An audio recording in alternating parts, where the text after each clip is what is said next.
Assalomu alaykum. Hammaga xayrli tong. Bugungi kunimizni boshlab oldik. Alhamdulillah. Bugun juda ham bir ajoyib voqea bo'ldi. Bizda bugun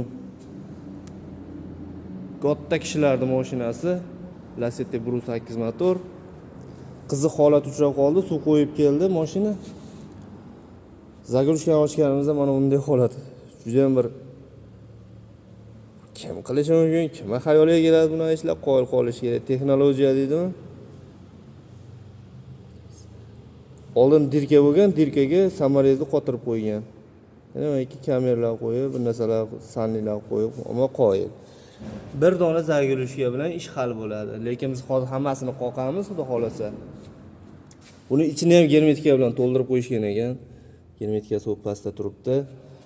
Nima demoqchimiz? Bular ish qilmanglar. Bu ish juda ham noto'g'ri. Bu Lacettilarning motoriga qizdirib qo'yilsa, o'zi yog' yeyishiga buni o'zi ko'nikib ham qolingan, lekin yana ham yog' yeydigan, tutadigan bo'lib qoladi, xuddi Zaporoshga o'xshab.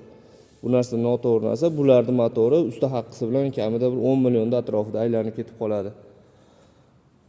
Hushyor bo'laylik, diqqat e'tiborli bo'laylik, ishimizga mas'uliyatli bo'lib, bitta samarez bilan emas, 5000 so'mlik zagrushka bilan ishni hal qilishda harakatini qilaveraylik.